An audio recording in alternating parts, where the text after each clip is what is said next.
সারা বাংলাদেশে বিরল ঘটনাগুলোর একটি ঘটনা আজকে আমরা এখানে দেখতে পেলাম। টানা 40 দিন তাকবীরে উলার সাথে নামাজ আদায়কারীদের হাতে 38টি সাইকেল তুলে দিলেন দেশের প্রখ্যাত আলেমে দ্বীন আস-সুন্নাহ ফাউন্ডেশনের চেয়ারম্যান শাইখ আহমদুল্লাহ। বুধবার নোয়াখালী বেগমগঞ্জ উপজেলার গোপালপুর ইউনিয়ন রাজ্জাকপুর মানব কল্যাণ যুব সংঘের উদ্যোগে আয়োজিত অনুষ্ঠানে এসে 40 দিন তাকবীরে উলার সাথে নামাজ আদায়কারী শিক্ষার্থীদের হাতে এ সাইকেল তুলে দেন তিনি। এ সময় রাজ্জাকপুর সরকারি প্রাথমিক বিদ্যালয় মাঠে আয়োজিত অনুষ্ঠানে নামাজের এই প্রতিযোগিতায় অংশ নেওয়া মোট 101 শিক্ষার্থীর হাতে বিভিন্ন ধরনের পুরস্কার তুলে দেওয়া হয়। এ সময় শাইখ আহমদুল্লাহর অংশগ্রহণে একটি ইসলামিক কনফারেন্স অনুষ্ঠিত হয়।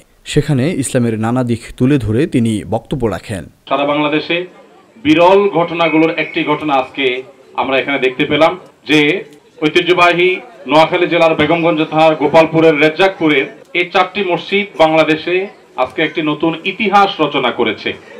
আর সেই ইতিহাসটি হলো, আমরা দেখতে পাচ্ছি 101 জন আমাদের সামনে, আমাদের ভবিষ্যৎ, বাংলাদেশের ভবিষ্যতের কারিগর, আমাদের আদরের এই শিশু কিশোরেরা, তারা এমন একটি কাজ করেছে যেটি বাংলাদেশে অন্যান্য শত শত হাজার হাজার লাখো মসজিদে খুব বিরল ঘটনা, সচরাচর হয় না। আর সেটি হলো, আপনারা ইতিমধ্যে অনেকে শুনেছেন যে এই ছেলেরা তারা ধারাবাহিকভাবে 40 দিন টানা 5 ওয়াক্ত নামাজ তাকবীরে উলার সাথে, তার মানে ইমামের সাথে প্রথম তাকবীর থেকেই 5 ওয়াক্ত নামাজ আদায় করেছে টানা 40 দিন।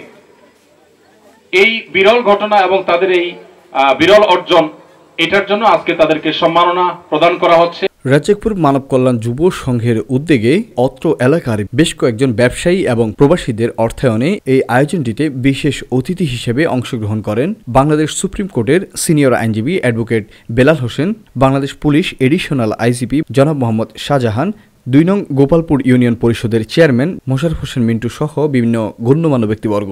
নজির আহমদ ফাউন্ডেশনের প্রতিষ্ঠাতা বিশিষ্ট সমাজসেবক ও ব্যবসায়ী মোহাম্মদ আলাউদ্দিনের সভাপতিত্বে এ সময় আয়োজনটিতে অংশ নেওয়া অতিথিরা বক্তব্য রাখেন। নানা ধরনের বিচ্যুত আচরণে অভ্যস্ত, ঠিক সেই সময় এরকম একটি মহতি আয়োজন আমাদেরকে অনেক বেশি অনুপ্রাণিত করবে। আমরা চিন্তা করলাম, যেহেতু 101 জন প্রতিযোগীর মধ্যে 38 জন তাকবীর উলার সহিত নামাজ পড়ছে এবং এটা একদিনও প্রত্যেকটা বিষয়ে তারা খেয়াল করে নামাজ পড়ছে, কোনোভাবে কোনো মিস করে নাই। এবং বাকি যারা বাদ পড়েছে তারাও সবাই 5 ওয়াক্ত নামাজ পড়ছে, হয়তো তাকবীর উলা মিস করছে, শারীরিক কারণে হোক, কোনো সময়ের কারণে হোক, কিন্তু সবাই নামাজ পড়ার চেষ্টা করছে। তো এটা যখন আমরা পজিটিভনেসটা সমাজের মধ্যে আসলো, আমরা সমাজের সকল লোক এখানে একত্রিত হলো, আমরা চিন্তা করলাম যে একটা বড় আয়োজন করে এটা সমাজের জন্য যাতে একটা মাইলফলক হয়, আমাদের গ্রামের জন্য যাতে একটা মাইলফলক হয়, একটা সুন্দর উপস্থাপনার মাধ্যমে যাতে আমরা এই পুরস্কারটা দিতে পারি। আলহামদুলিল্লাহ, ফাইন্যান্সিয়ালি আমাদের এখানে কয়েকজন লোক এখানে ভালোভাবে সহযোগিতা করছে। আমাদের কিছু বন্ধুবান্ধব, আমার ভাই অ্যাডভোকেট মনিরের বন্ধুবান্ধব, আমাদের গ্রামের কিছু ছেলে, বিশেষ করে নুরনবী রবিন ও ব্যক্তিগতভাবে অনেক বড় এফোর্ট করছে, আমাদেরকে সুজন দিছে, এবং আদার্স যার অবস্থান থেকে আমার ভাতিজা মেহেদি হাসান, মেহেদি আমেরিকা প্রবাসী, সেও সর্বসময় এটা নিয়ে খোঁজখবর নিচ্ছে, আর্থিকভাবে সহযোগিতা করছে। আলহামদুলিল্লাহ, আমরা গ্রামবাসী এই খুবই গর্বিত, খুবই আনন্দিত যে এত বড় একটা প্রোগ্রাম আমরা বাস্তবায়ন করতে পেরেছি। বিশিষ্ট সমাজসেবক জনাব মোহাম্মদ আব্দুস সাত্তার রতনের সঞ্চালনায় এ সময় এই আয়োজনটিতে দোয়া পরিচালনা করেন কালিকাপুর এমদাদুল উলুম কওমি মাদ্রাসার মুহাদ্দিস হাফেজ মাওলানা নসির আহমেদ। লক্ষ্মীপুর আইডিয়াল আলিম মাদ্রাসা জাগতিক ও নৈতিক ইসলামী শিক্ষার সমন্বয়ে আপনার সন্তানকে সৎ, যোগ্য, আলেমে দ্বীন ও দেশপ্রেমিক সুনাগরিক হিসেবে গড়ে তোলার অঙ্গীকার নিয়ে লক্ষ্মীপুর আইডিয়াল আলিম মাদ্রাসা আছে আপনার পাশে।